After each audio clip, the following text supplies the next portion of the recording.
Croeso mawr I chi i'r podlediad Beth yw Ystyr Bywyd a Chwestiynau mawr Eraill. A wy'n falch iawn o'ch croesawu chi yma i'r lle Mhrifysgol Caerdydd.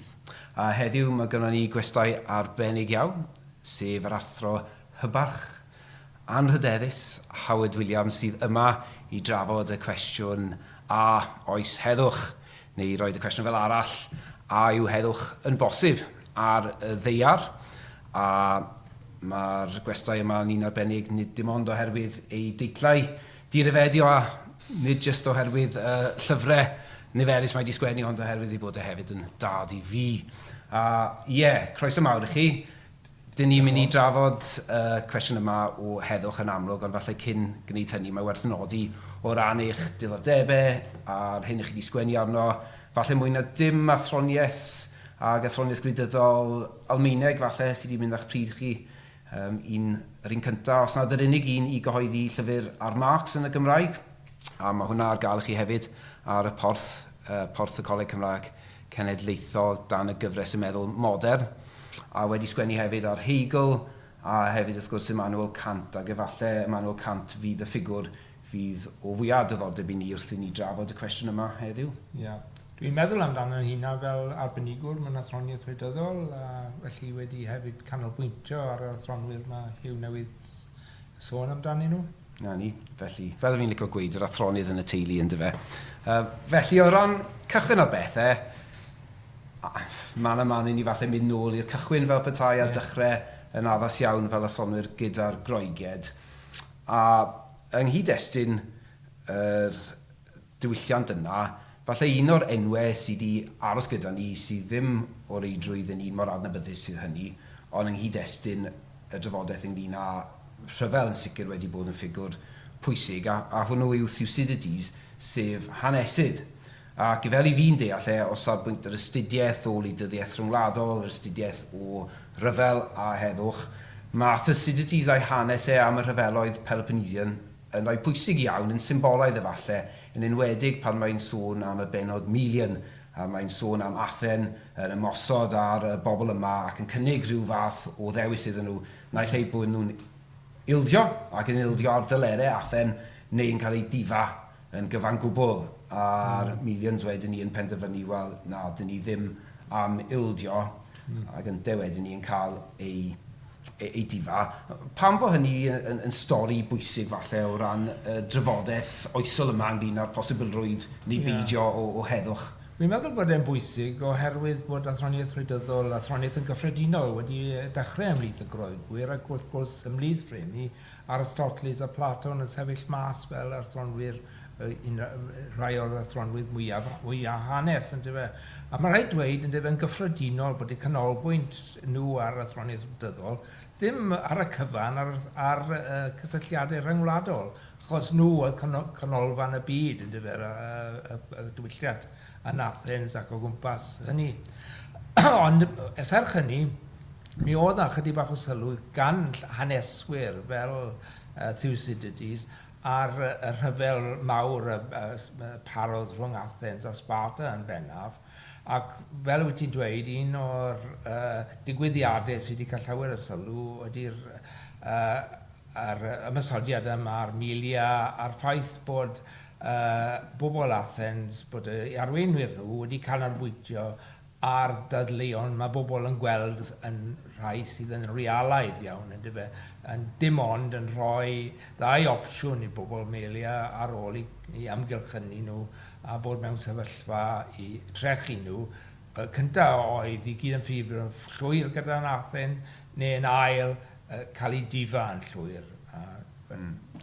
Felly'r syniad yma mewn ffordd taw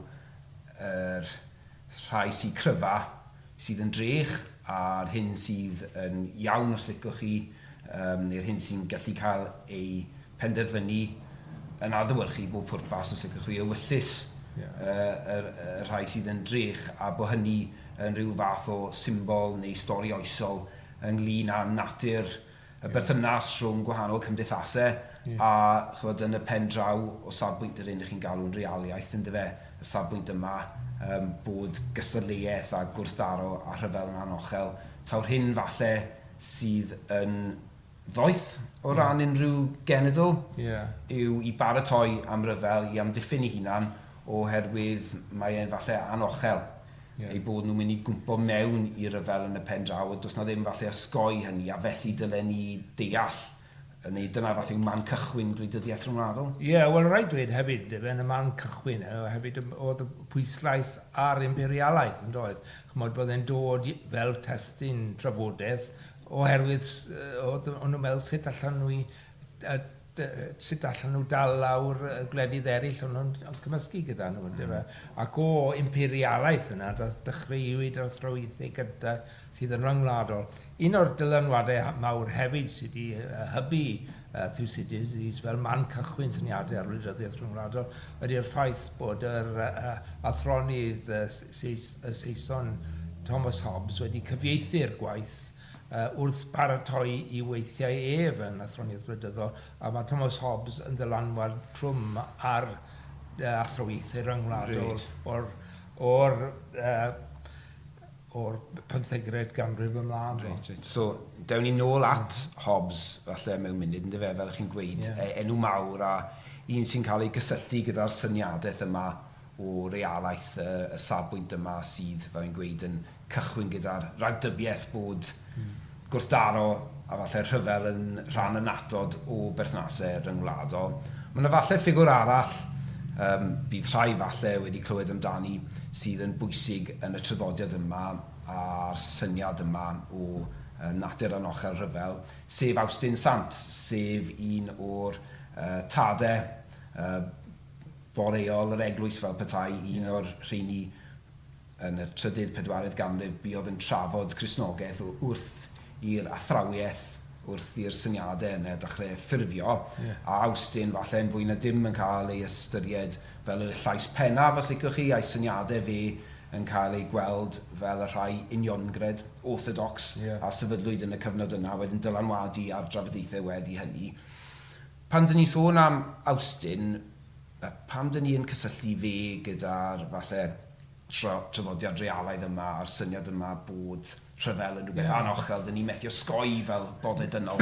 Wel, mae Awstyn yn un o'r athronwydd mwyaf hanes yn ni'n dweud, ydy fe, a mae ei syniadau fe yn codi o dyfodiad yr eglwys Cristnogol wrth sefydlu o dipyn I beth eglwys Rhufain, ydy fe, ar ôl marwolaeth Crist cychwyn y ganrif cyntaf, ydy fe. So, mae ei athroniaeth yn bwysig oherwydd bod e'n adlewyrchu syniadaeth athronyddol sydd yn codi o credoau Cristnogol. Wrth gwrs mae hwn yn dod â agwedd gwahanol iawn i'r Groegiaid at y byd, achos o safbwynt Cristnogol, dydy yr hil ddynol ddim yn mynd I fod yn berffaith. I ryw raddau oedd y Groegiaid yn ystyried bod nhw'n eitha perffaith a bod eisiau cadw'r byd fel oedd ond gyda dyfodiad Cristnogaeth oedd yr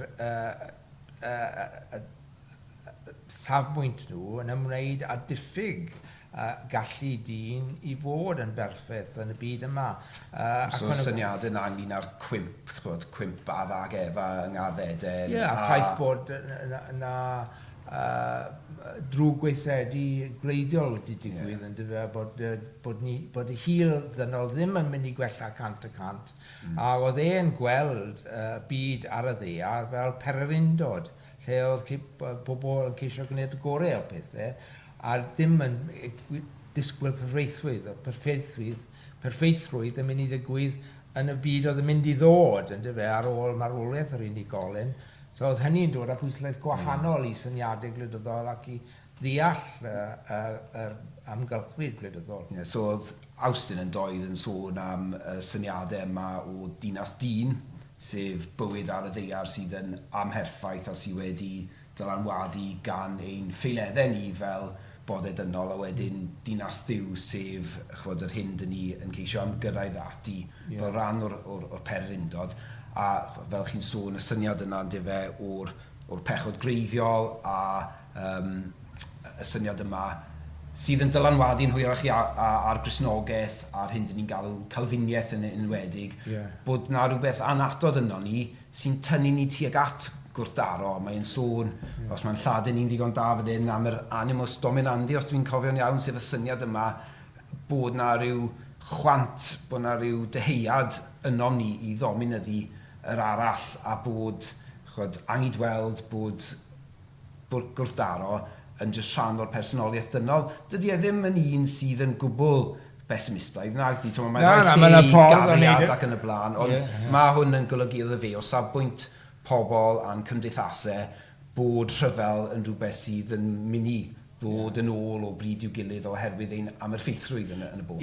Ond mae fe yn canolbwyntio ar y ffaith, mae'n pwysleisio, mi allwn ni wneud, falle ddim gwella'r bywyd ar y byd, gymaint o fedrwn ni, gymaint o sy'n ni'n dymuno, ond ar y llaw arall, mi'n ni'n gallu gwneud y gorau o'n sefyllfa ffeiledig ni.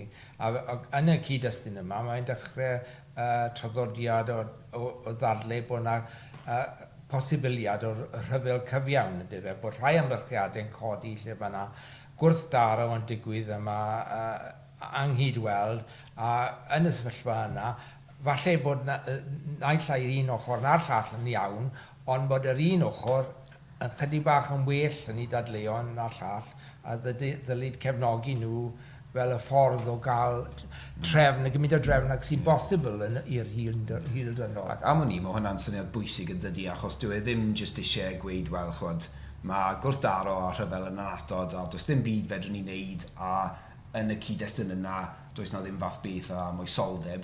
Mae eisiau dadlau bod moesoldeb neu gwerthoedd Gristnogol felly ynghlwm gyda rhyfel, a bod modd i ni, os licwch chi, dadlau bod ambell achos o ryfel o naill ochr neu llall yn edrych yn fwy cyfiawn ac yn enghraifft o falle goffod amddiffyn eich hunan yn erbyn rhyw fath o rym anghristnogol a anfoesol fel petai. Wel, mae rhaid i dy gorau o'r amgylchiadau o fod mewn pererindod, ynddo fe? Dyn ni ddim yn mynd i wella beth cant y cant, ond mae yna ffordd o ymddwyn yn y pererindod sydd yn well na ffyrdd arall, a mae hwnna yn ffon mesur i'n ymddygiad ni. A mae'n bwysig falle yn dydy cynabod yr un o'ch chi'n gweud gyda fach yn phwysigrwydd Austin fel ffigwr yn y meddwl gorllewinol a'i ddylanwad bellcareiddiol oherwydd mae yna awduron yn yr unfed ganrif ar 20 sydd dal yn sôn am Austin fel rhyw fath o awdurdod neu eirda os licwch chi pan maen nhw'n dadlau o blaid falle syniadau lled realedd. Os gewn ni'n neidio ymlaen nawr at dechrau os licwch chi oes fodern a ffigwr chi eisoes wedi crybwyll sef Thomas Hobbes, mae ynte yn cael ei gysylltu gyda'r athroniaeth neu'r syniadau hanesyddol yma ynglyn ag natur anorfod rhyfel. A wrth gwrs, falle, yr syniad penna mae pobl yn cysylltu gyda Hobbes yw'r syniad yma gyflwr natur, the state of nature, lle mae'n sôn ynglyn â, wel, beth fydde gymdeithasynol os nad oes na lywodraeth, os nad oes na lyfaiaethyn, i ddefnyddio termi, a mae e'n cyfleu y darlun tywyll ofnadwy yma o'r byd dynol heb y wladwriaeth, lle mae gynnwch chi ryfel sydd yn ryfel barhaol rhwng un unigolyn a'r llall. A mae wedyn ni'n dadlau o blaid y syniad o'r wladwriaeth fodern trwy weid, wel, dyma'r ffordd mae unigolion yn gallu gweld modd o'i achub a diogelu ei hunain fel petai ddod mewn i ryw fath o cytundeb gyda'i gilydd. Sut mae hynny wedyn ni yn dylanwadu neu falle yn cael ei amlygu o ran ei syniadau ynglyn â rhyfel rhwng gwledydd? Os na cyswllt fyna? Dwi'n meddwl mae Hobbes yn athronydd sydd â dylanwad pwysig o hyd, ynddo fe, ymlith athronwyr, dyn ni'n sôn amdani nhw, athronwyr wleidyddol. Chymod, os ydych chi'n edrych ar Google, chi'n cael mwy o hits i Hobbes, ond mae cant yn ail. Google sy'n bwysicach na dyn nhw, fe? Na fe. Ond mae cant yn dod yn ail i Hobbes. Ond fel athronydd cyffredinol, sy'n cant yn dod o flaen Hobbes.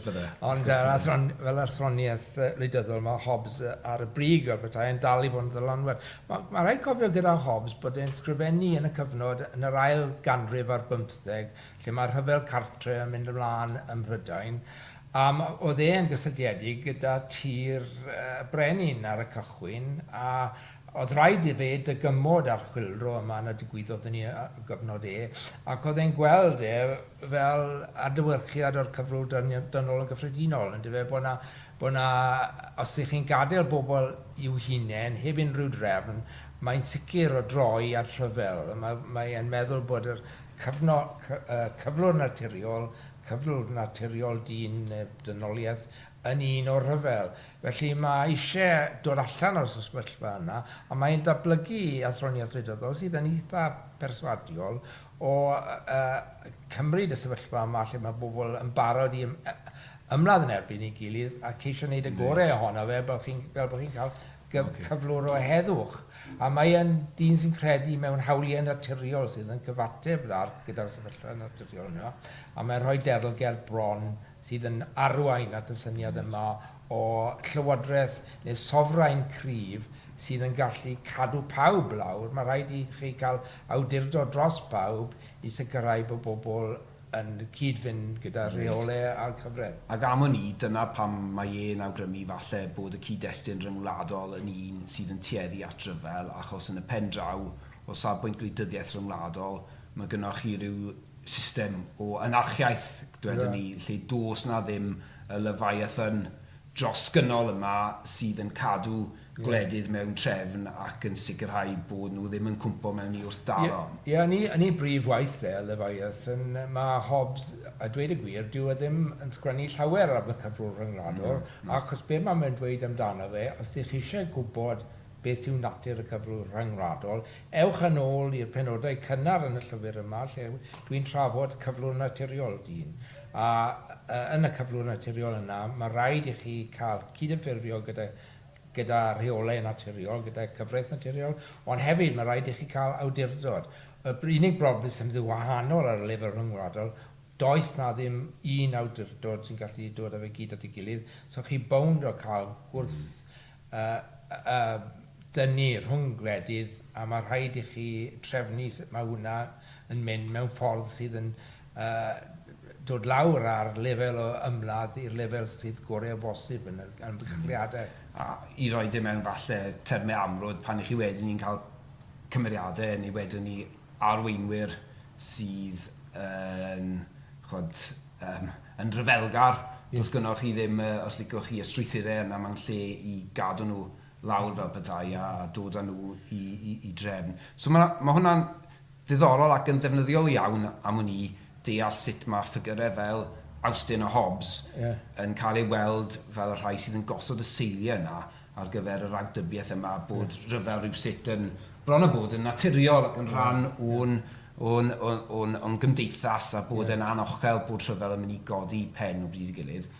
O'n i mlaen nawr i drafod falle safbwynt sydd yn gwthio nôl yn erbyn hynny a dyna lle mae'ch cyfaill chi Manuel Kant yn dod yn ffigwr bwysig iawn o ran y drafodaeth. Yn y system oedd yn perthyn i'r sefyllfa ryngwladol oedd Hobbes yn rhagweld oedd y system Westphalia sydd yn cael ei osod yn yr unfed ganrif bron at y canol, unfed ganrif 48 yn dyfe, 1748. Chi'n cael 1648, lle chi'n cael y drefn Westphalia trwy cytundeb yn cael ei osod. A ddau feddyliwr sydd yn adlewyrchu'r sefyllfa yma orau, dwi'n meddwl, ydy Machiavelli sy'n perthyn i gyfnod just cyn hynny, lle roedd e'n perthyn i'r cyfnod lle roedd yr Eidal i gyd wedi cael ei torri lan i gwledydraethau bychan. A ar yr ochr arall yw Machiavelli a wedyn Hobbes ei hun, sydd yn ddau ohonyn nhw yn teimlo bod gwrthdaren anochel, mae rhaid i chi amddiffyn eich gwlad eich hunain a chi'n edrych am dilerau da gyda gwledydd eraill sydd yn cyfateb i'ch nerth chi fel gwlad. A yn y cyd-destun yna, dath syniadau Immanuel Kant i fod, oedd yn sgwennu yn erbyn y cefndir yma o'r gred mewn gyfundrefn rhyngwladol sydd yn dibynnu ddim ond ar nerth neu grym, a'r ffaith bod rhyfel yn ochr. A mae'n cisio dadle nôl yn erbyn hynny mewn ysgrif enwog iawn o'r enw yr Heddwch Tragwyddol. Ymddangosodd hwnna yn 1795. So, a mae hwnna yn cyfnod jyst ar ôl y chwildro Ffrengig.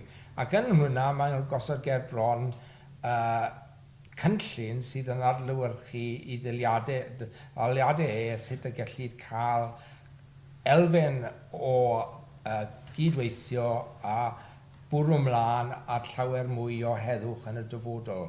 Mae eisiau ail-greu'r gyfundryn rhyngwladol o'r gwaelod lan mewn ffordd sydd yn adlewyrchu'r posibiliad o osgoi gwrthdaro a brwydro ymhlith gwledydd. Felly, dyn ni wedi sefydlu, os licwch chi, y stori realaidd a'r cefndir i honno. A os ydyn ni nawr yn meddwl am ein hunan yn y cyfnod modern, mae'n ddifyr i raddau bod syniadau sydd yn wrthwynebus i realaeth a sydd yn arddel y syniad yma bod heddwch yn bosib yn y tymor hir. Un grŵp o bobl sydd yn dechrau gwthio'r syniad yna yw'r Cristnogion ac y crynwyr falle yn arbennig, Quakers yn yn cael ei adnabod fel un o'r sectau Protestanaidd newydd yma sydd â syniadau sydd falle yn gwthio nôl yn erbyn traddodiad Awstynaidd, a syniadau Awstyn wrth gwrs wedi cael ei mewn ffordd ail-greu neu ail-wampio yng nghyd-destun Calfiniaeth, felly dal i fod yn syniadau pwerus. Mae werth falle nodi'n o safbwynt Cymreig fan hyn, un ffigwr wnaethon ni ddim crybwyll wrth drafod Awstyn oedd Pelagius, sef Brython, oedd yn byw yn yr un cyfnod ag Awstyn a wedi mynd i Rufain a wedi herio Awstyn mewn gwirionedd o gwmpas y syniadau yma am y natur ddynol, a Pelagius yn un oedd yn credu mwy yn y syniad o, os licwch chi, natur ddyrchafedig dynol ryw a y gallu sydd gyda ni i weithredu ar sail reswm a defnyddio newyllus rydd. Ac mewn un ystyr, mae'r syniadau sydd gan, fe'n gweud, sectau fel y crynwyr, mae gyda nhw falle fwy o feddwl os licwch chi o'r dynoliaeth.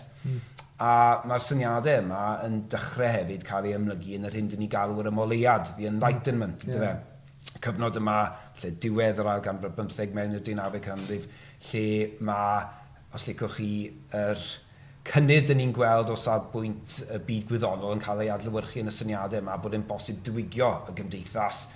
Eto i feddwl am y cyd-destun Cymraeg, un o'r ffigurau bydden ni yn cysylltu gyda'r traddodiad yma sydd o bwys mawr i'n waith i yw Richard Price, Athronydd, y polymath o ochrau Pennod, Llangeunor sydd yn symud i Lunden ac sy'n dod yn rhan o'r trafodaethau mawr yma sydd yn cysylltu y chwyldro yn yr Unol Daleithiau a'r chwyldro yn Ffrainc, a fynte yn un o'r rhai sydd yn dechrau amlygu'r syniad yma bod e'n bosib o falle creu rhyw fath o gymdeithas ryngwladol, lle mae'r gymdeithas ryngwladol nid yn anarchaidd ond yn gweithredu ar sail rhyw fath o gydweithrediad.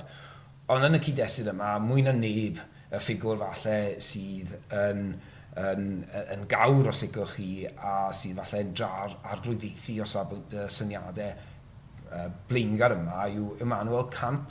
Felly byddai modd i chi jyst rhoi rhyw drosolwg sydyn iawn o sut oedd Kant yn mynd ati i geisio dadle yn erbyn falle syniadau yma o rhywun fel Hobbes yn ei amlygu. Wel, gallu dweud yn dyfa bod Kant, dwi'n meddwl bod fe'n canolbwyntio yn unigolgol ar waith Pelagius, ond gyda fe'r un gred yn dyfa bod na ddim, dylen ni ddim cymryd yn fel rhyw fath o rheol gadarn, bod ni ddim yn gallu gwella sefyllfa.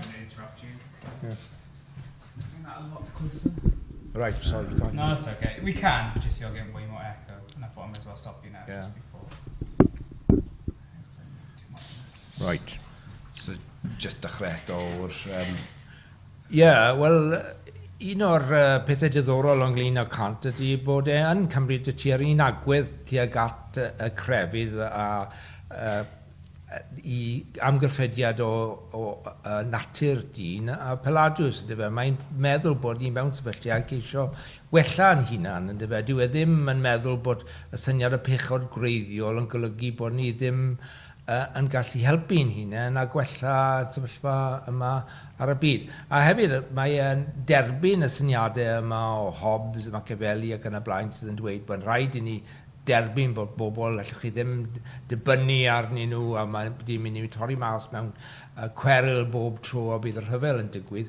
Ond mae eisiau creu athroniaeth lle mae hwnna yn gweithio drosti ni hefyd, yn dyfe. Dyw e ddim yn ei farn neb, dyw e'n bosibl i bod dynoliaeth rhyfela yn erbyn ei gilydd ddi ben draw, achos bydd na ddim diwylliant a bydd na ddim bywyd ar ôl. So mae rhaid cael rhyw ymdrech i greu cydwerthredu ymhlith gwledydd, a mae llyfr byrau ar heddwch parhaol yn canolbwyntio ar ddau beth.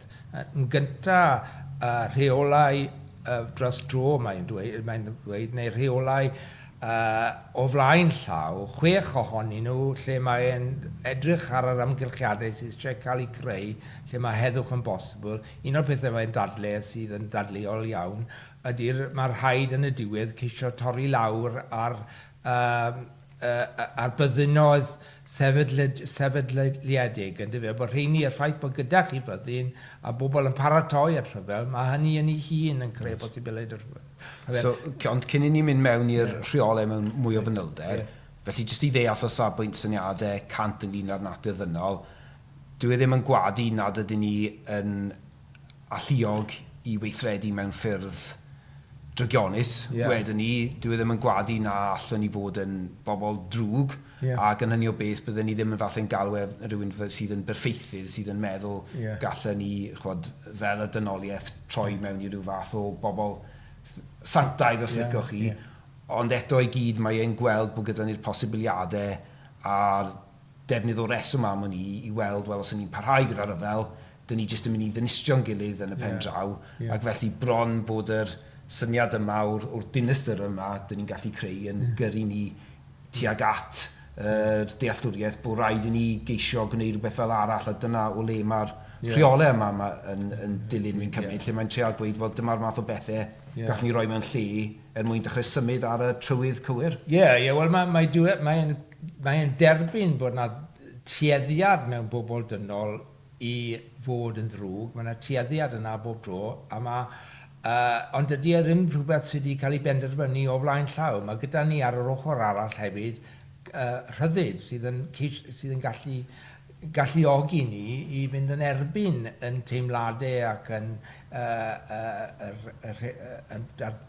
pethau sy'n pwysio ni ymlaen, a dyna ba fi eisiau gweithio arno, ni syniadau fe ynglyn â heddwch, bod ni'n deall un o'r pethau eraill ynglyn y rheolau o flaen llaw mae fe'n rhoi ydy'r erthyglau o flaen llaw yn yr llyfr ar heddwch parhaol, ydy'r syniad ni ddyle unrhyw wlad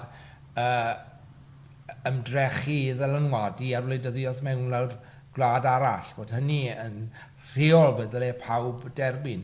Mae gyda hefyd syniadau ynglyn â'r rhyfel.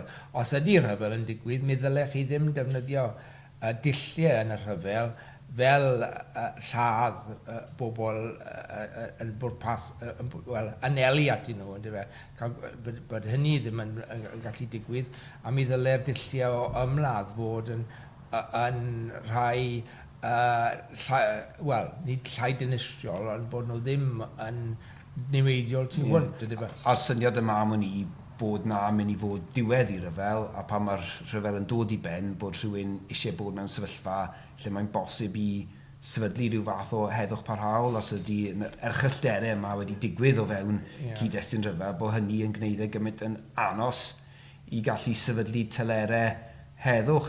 Ond mae'n bwysig nodi o'n i diwedd bod cant ddim yn un sydd yn arddel y syniad yma o rhyfel cyfiawn fel ag oedd Austin a fel gweud y gwir oedd Richard Price, a mae hynny'n, fi'n meddwl, yn eitha diddorol, ond yn bwysig am hynny achos bron mae cant fel petai eisiau gweud dylen ni ddim dechrau labelu rhyfel fel rhywbeth sydd yn gyfreithiol neu'n foesol derbyniol, neu fel arall mae'n dod yn rhan fwy derbyniol falle o'r gymdeithas dynol. Mae'n credu bod y ffordd mae cysylltiadau rhyngwladol wedi cael ei creu ar hyn o bryd, y ffordd yma nhw'n gweithio, bod nhw ddim yn cyd-fynd gyda cyfraith. Dwi'n meddwl bod fe'n gyfundryn cyfreithiol cant y cant. So mae'r syniad bod chi yn gallu gweithredu yn uniongyrchol trwy defnyddio trais i wneud i wella'r sefyllfa, mae hynny'n dod ar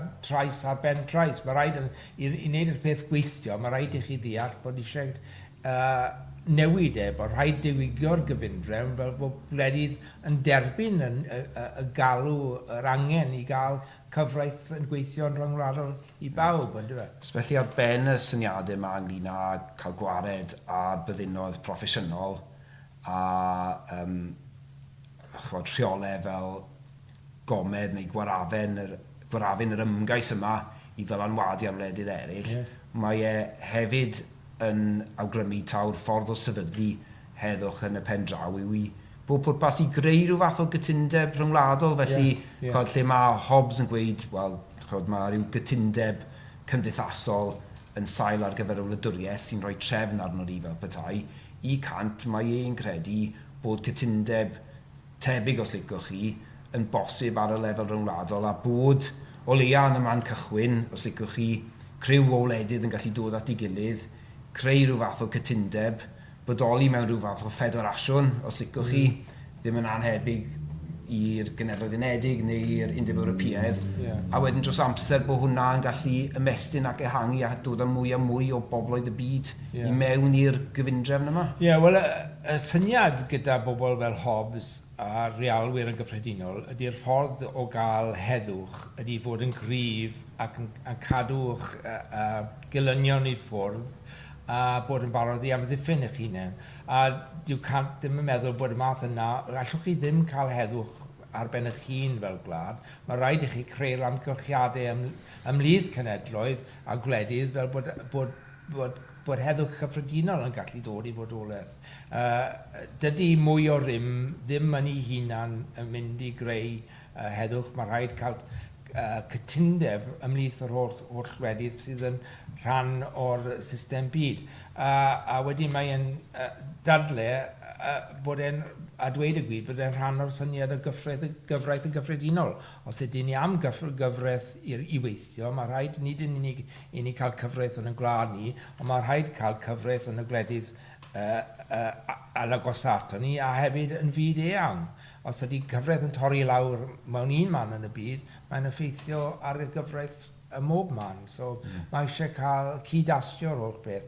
A mae'n dadlau dydy hyn ddim jyst yn rhywbeth mae sydd yn ei ddychymyd ond mae yn natur y gymdeithas dynol, bod ni'n gyd yn dod yn agosach at ei gilydd yn ddyddiol, a does am ffordd o fyw mewn heddwch mewn un gwlad ar ben eich hunan, heb fod na ar ei gyfundrefn rhyngwladol sydd yn ymateb iddo. A mae gyda fe 3 erthygl definitive, mae'n galw nhw, sydd yn benderfynol, sydd yn rhaid i chi dilyn.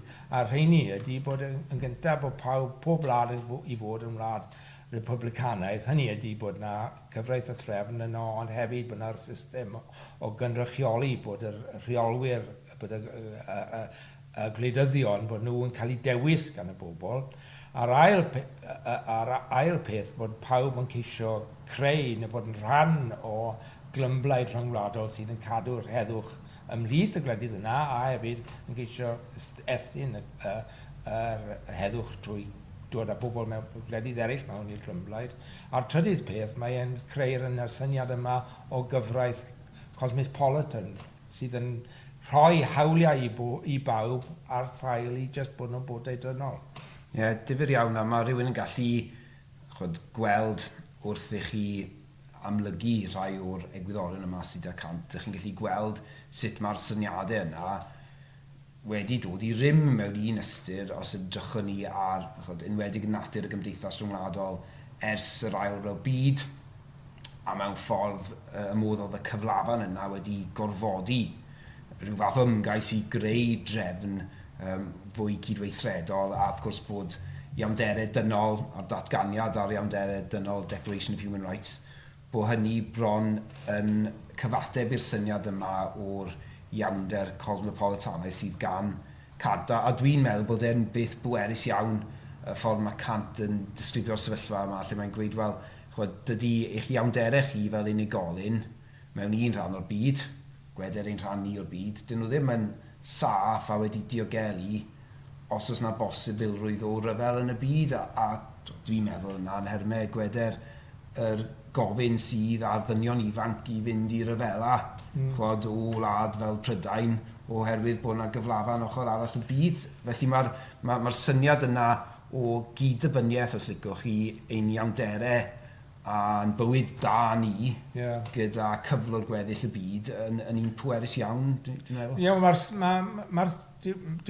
Mae Cant yn ymwrthod gyda'r safbwynt realaeth o safbwynt ateb i'r cwestiwn, ond mae e'n derbyn ffeithiau realaeth ynglyn â'r byd, a bod hynny iddo fe yn bwysig fel achos i sefyllfa wella.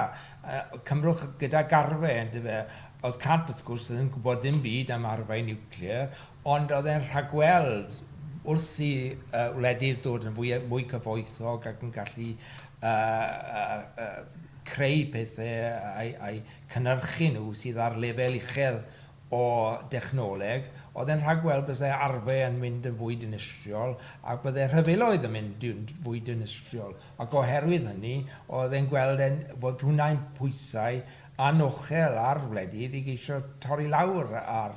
a mae hwnna di werthu i ryw raddau yn y ffordd mae gyda ni'r arfer nawr sy'n gallu dinistrio'r byd cyfan.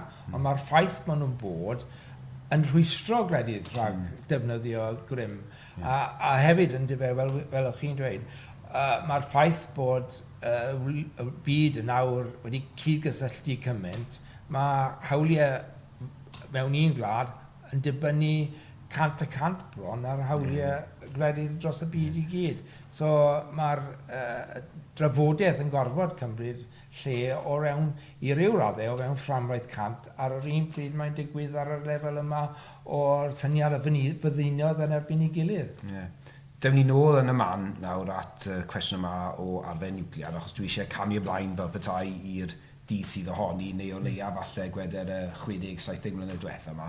Ond jyst cyn i ni wneud hynny, a bod rhaid i chi rando arna i am funud gweitha'r modd, ond pan o'ch chi'n sôn fyna yn enwedig am y syniad o ddiafogi, cael gwared ar arfau yn y byd, oedd e wedi dwyni gof ffigwr o bwys mawr i ni yng Nghymru, sef Henry Richard, apostol heddwch Henry Richard Tregaron, a hefyd, a gweud y gwir, ffigwr arall, David Davies, sef wyr David Davies the Ocean, yr diwydiannwr mawr na sefydlu docio'r Bari a oedd wedi gwneud arian mawr o'r pyllau glo, a'i wyr David Davies wedi defnyddio golyd yr arian helaeth yna o'r busnes i, os licwch chi, arddel achos heddwch.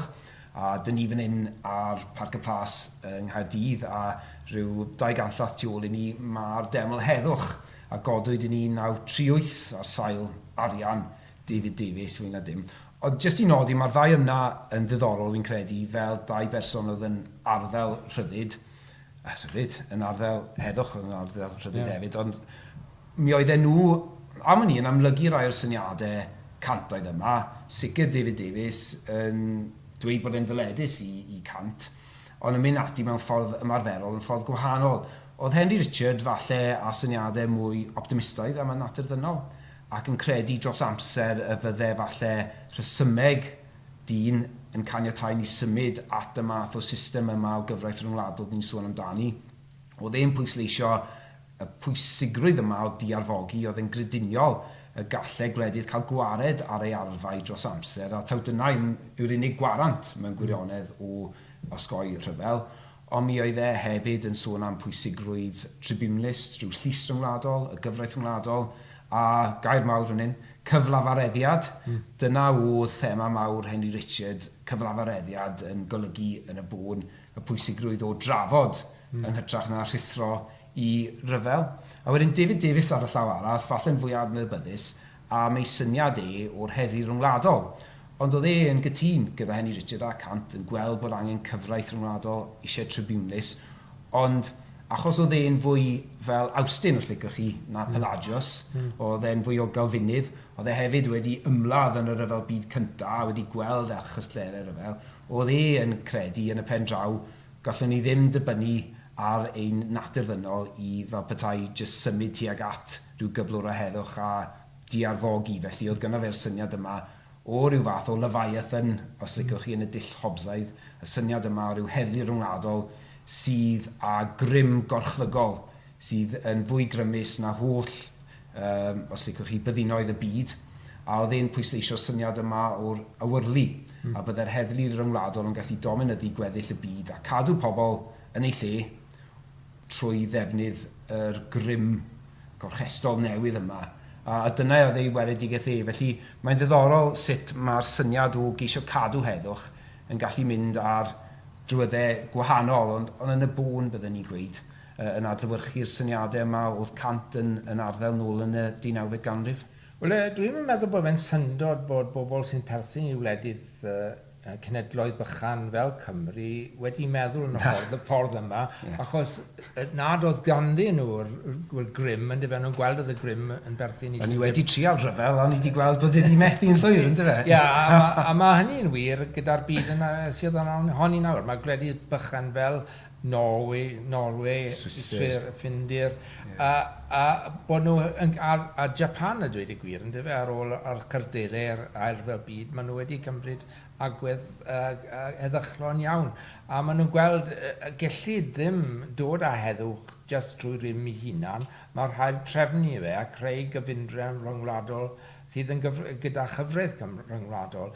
Mae'r rhaid dweud yn dyfa, mae gyda ni gwledydd mawr o hyd sydd yn meddwl sy'n rhaid i nhw edrych ar wledydd eraill a cyd-ymffurfio gyda nhw, mi allan nhw'n wneud ei gyd i hunan, bod nhw'n ddigon cryf i sicrhau heddwch a llewyrch i'w gwlad nhw i hunan a sy'n eisiau trafferthu gymaint o hynny gyda trefniadau rhyngwladol. Ond hyd yn oed yn y gwledydd hynny, yn y diwedd yn dyfe, dydyn nhw ddim bob tro yn y mwyafrif o bobl sydd ar agwedd yn un o'r dyleithiau enghraifft. Mae yna gymaint o bwysau dros bobl, gan bobl sydd eisiau cefnogi'r cenedloedd genedig ac sydd dros fod ar wahân yn dyfe. Felly mae'r ddadl yn digwydd fyna. Ond wi'n meddwl hefyd, gyda gwledydd mawr cryf, mi yn y 4th ganrif ar 15, Prydain oedd yr grym byd yn dyfa, pŵer mawr. A pwy sy'n meddwl wedyn, doedden nhw ddim eisiau trefniadau rhyngwladol gymaint o hynny, ond yn ara deg mae pawb yn Prydain yn sylweddoli, mae rhaid i ni gael trefniad yna, achos gyda ni ddim o'r grym i oroesi hebddo fe. Felly, dydy'r bobl sydd yn dadlau dros, wel, yn anffodus, dyna mae David Davies yn y diwedd yn dadlau dros yn dyfa, ydy cael canoli grym a cadw pawb lawr. Ond y gobeith fel bobl cant ydy bod ni'n dod yn digon doeth yn ein huan i sylweddoli bod rhaid ni cyd-fyw gyda'n gilydd a cael cyfraith rhyngwladol mae pawb yn derbyn. Ie, difyr. So ni wedi am o'n i gyda David Davies wedi cyrraedd yr ail y byd, a gen ni symud ymlaen nawr i drafod, a dod nhw falle at y pwynt am arbenigwr a falle myfyrio ar y dydd sydd ohoni yn ngoleuni rhywfaint o'r sgwrs. Iawn, gynnau fach o chi wedi sôn ynglyn â dyfodiad arbenigwr yn dyfe yng nghyd-destun trafodaeth cant, a bod hwnna falle yn ddatblygiad i raddau sydd wedi newid os licwch chi tylerau neu ffiniau'r drafodaeth. Ac am o'n i, y syniad yna yn dyfe beth elwyr yn y Saesneg yn mad, mutually assured destruction, y syniad yna yn bod ni yn gallu difa ein gilydd trwy ddefnydd arbenigwr. Oes na ystyr lle mae datblygiad technolegol yna wedi newid y drafodaeth, achos mae yna rai ohonyn nhw falle o'r traddodiad realaidd yma dyn ni wedi sôn amdani, sydd yn dadlau, wel, mae arbenigwr yn gallu bod yn peth da o ran falle cynnal rhyw ffurf ar heddwch, oherwydd bydd gwledydd ar y cyfan yn llai debyg o eisiau cwmpa mewn i ryfel, oherwydd y posibilrwydd o'r difa hollfydol yma sydd ymhlug mewn arbenigwr. Byddech chi'n cyd-fynd gyda hynny, neu ydych chi'n gweld beth yw rhesymeg y ddadl yna? Wel, gresyn o beth, yn diwedd, os dyna di'r unig ffordd yn mynd i cael heddwch, ond mae rhaid dweud yn dweud bod wedi chwarae rhan eitha pwysig mewn dod i lawr ar niferoedd o rhyfeloedd sy'n digwydd. Falle allech chi edrych ar yr enghraifft yn ddiweddar o ymosodiad Rwsia ar Ukraine, bod hwnna yn digwydd oherwydd bod Rwsia ddim, a does neb yn mynd i ddefnyddio arben niwclear i ceisio datrys y broblem. Mae'r ffaith bod Rwsia wedi gallu dechrau'r rhyfel a dim ymateb oddi wrth y gorllewin sydd yn bygwth rhyfel niwclear yn dangos bod ni rhyw raddau bod llai o afael ar ymgylchiadau i rwystro'r rhyfel yn digwydd oherwydd y ffaith bod arben niwclear yn gallu bod mor dinistriol. Peth arall sy'n rhaid cofio gyda arben dinistriol, mae nhw wrth gwrs yn gallu difa eich gwrthwynebwyr, eich gilynion, ond ar yr un pryd, maen nhw'n mynd i difa, does neb yn mynd yn gwybod be fysa'n digwydd i'r holl hinsawdd y byd a holl amodau byw yn y byd os chi'n mynd i cael rhyfel niwclear o'r unrhyw fath. Meddyliwch chi'n ôl at beth digwyddodd yn Chernobyl yn yr 70-80au. Wel, dwi jyst y bod falle yn gallu meddwl nôl, ond falle fydd rhan fwyaf o'r gwrandawyr ddim. Ond y peth oedd yn dyfe bod yr digwyddiad yna wedi cadalanwad ar defaid yng Ngogledd Cymru bod nhw wedi cael heintiau o Ie, bod nhw'n goleo. Wel, ddim yn gwybod hynny, yn dyfe. Ond bod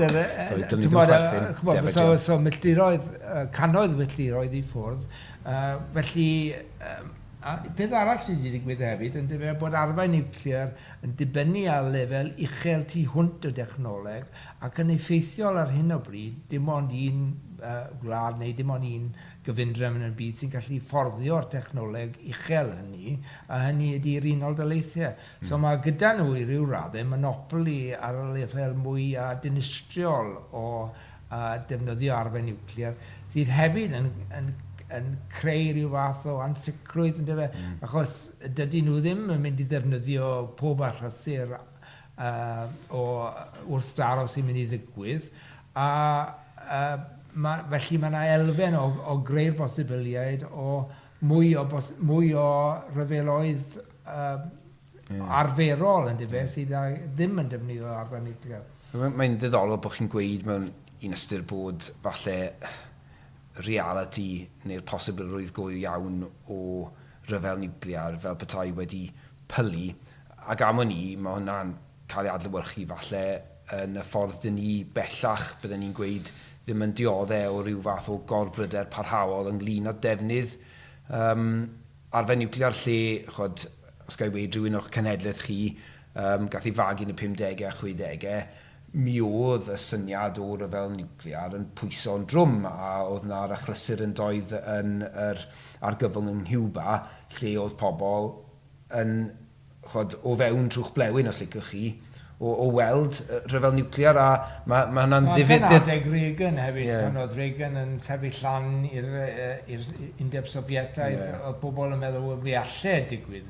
Mi oedd na arfen niwclear cael ei symud o gwmpas Ewrop, oedd lle o'r bygythiad yn eitha agos, ond wrth gwrs ar hyn o bryd, yn y cefndir yw a mae hynny wedi gwneud pethau well o'r un safbwynt, ond o'r llaw arall, mae wedi creu'r posibiliaid o fwy o'r rhyfeloedd sydd â just arfeddi sydd yn ddiniwclear, a mae hynny'n creu ansefydlodrwydd. A wrth gwrs, gallen ni edrych ar yn anffodus iawn enghreifftiau diri o ryfel cartre, os ydych chi, hynny yw nid rhyfel rhwng gwledydd, ond rhyfel o'r i fewn i'w wladwriaeth. Mae gwledydd eraill yn ymyrryd. Ie, a mae hwnna'n gyd-destun lle mae hyd yn oed y syniad haniaethol, abstract, theoretical yma bod arfen niwclear rywsut yn gallu lleihau y defnydd o drais, wrth gwrs yn golygu dim.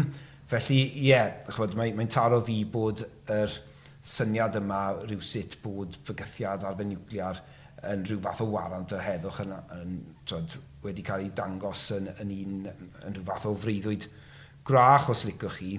Ond mae'r hyn o'ch chi'n sôn amdani fyna ynglyn â yn enwedig falle goruchafiaeth a grym yr Unol Daleithiau.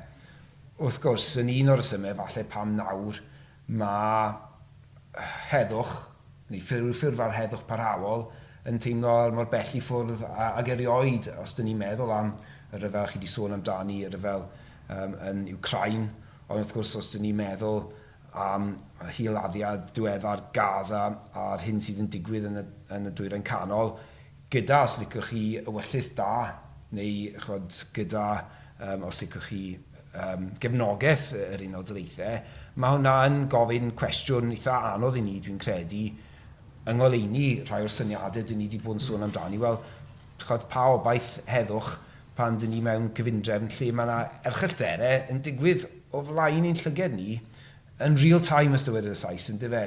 Pethau yn cael ei gweld gyda ni yn ddyddiol ar y cyfryngau cymdeithasol, ond hynny oll, dyn ni i weld yn enwedig o ran yr Unol Daleithiau, yr Cenhedloedd Unedig a'r strwythurau yma sydd gyda ni, y gyfreithiwr ryngwladol sydd wedi datblygu ers yr ail ryfel byd, datganiad ar iawnderau dynol. Mi allai rhywun teimlo, wel, mae hyn yn ofer, felly mae'n ffordd o siarad, dwi'n gweud yn dyfe pa obaith neu beth yw'r ysymau dros obaith. Mae'n wrth dyn ni fan hyn, ond oes ynglyn â'r tuedder ar yr aill ochr i gwledydd sydd ychydig bach o arbenigwr i geisio cael monopoli dros rhedeg y byd, ar y llaw arall y ffaith yn dyfe bod nhw ddim yn gallu defnyddio nhw bob tro, a hefyd bod e'n ffordd gwbl ansefydlog o drefnu pethau.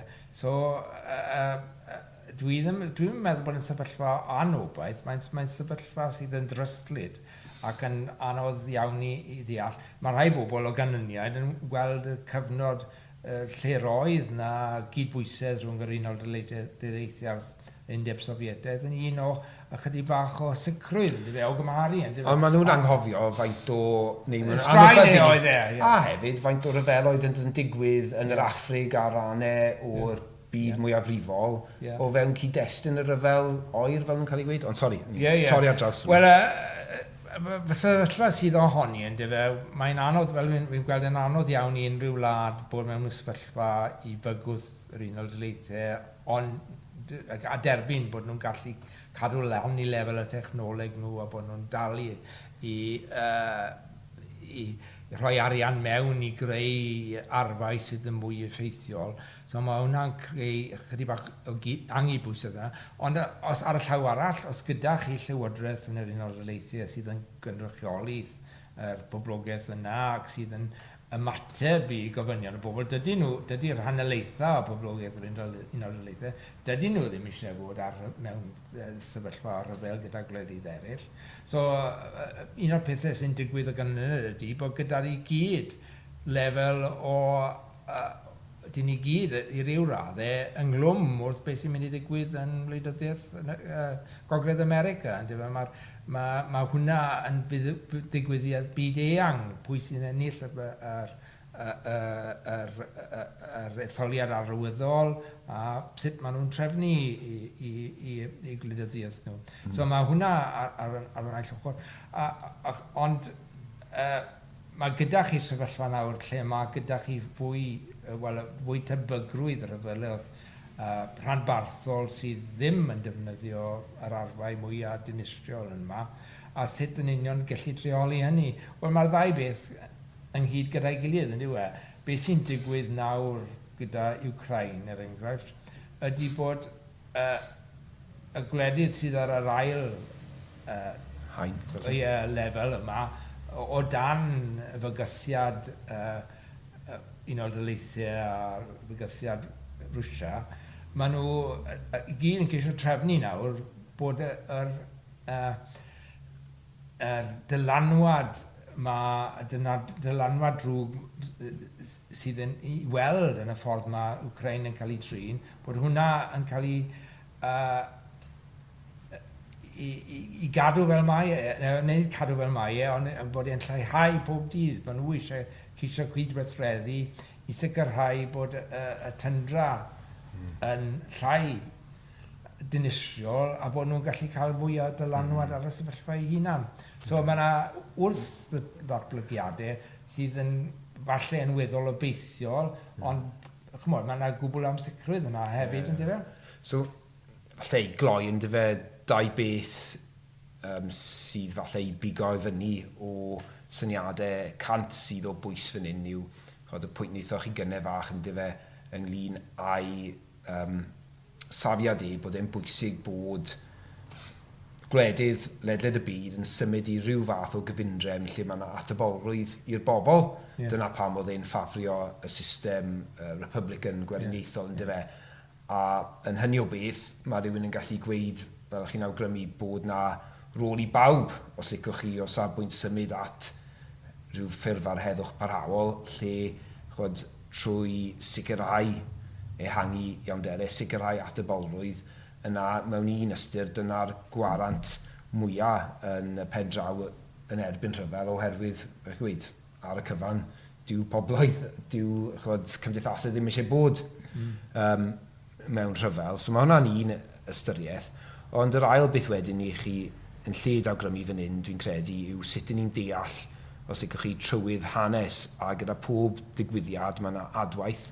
Does gynnon ni ddim falle amser i dechrau trafod y dylechdyd, y dialectic, ond yn fras yn dyfed dyna sut mae rhywun fel Cant yn dehongli hanes ac yn rhoi pwyslais ar y syniad yma, ein bod ni yn symud a bod na rhyw fath o drywydd a lle mae gynnwch chi digwyddiadau o'r fath yma, mae yna wastad y posibilrwydd o'r adwaith fel un sydd yn gadarnhaol a fel chi'n gweud yn gyrru falle yr grymoedd fwy blingar yna tuag at brwydro ymhellach dros yr syniad yma o gydweithrediad a does na ddim byd yn dyngedfennol yn hynny o beth, neu does na ddim byd wedi ei pennu yn barod, does na ddim tynged yn ni'n gyrru tuag ati, ond mae'r dyfodol yn agored yn hynny o beth. Wel, o safbwynt Cant, mae'r dyfodol yn agored, mae mewn dwylo yr hil ddynol, a mae'r hil ddynol yn amherffaith ac yn gwneud camgymeriadau. A'r ffordd i ceisio wella'r sefyllfa ydy i, fel wyt ti'n awgrymu, ydy bod bobl yn cymryd rhan yn eu gwleidyddiaeth i gwledydd nhw i sicrhau cynrychiolaeth safbwynt y boblogaeth yn gyffredinol sydd ar y cyfan yn fwy eddychron na'r arweinwyr ei hunain.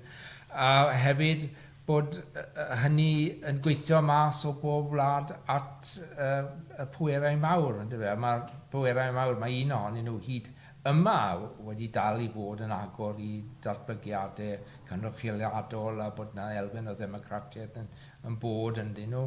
A hyd yn oed, mewn gwledydd lle yn China, lle dad nid dos na ddim democratiaeth gyffredinol, falle bod y bobl yna yn dechrau meddwl o ran cynrychiolaeth nhw, bod nhw'n gallu dylanwadu mwy ar eu polisi allanol nhw a ffordd mae'n cael ei rhedeg yna. Os ydy hynny'n digwydd, wel mae'n gwella'r sefyllfa a mae'r ffordd i'r person unigol i hunan teimlo bod nhw'n gallu dylanwadu ar y sefyllfa am y gorau.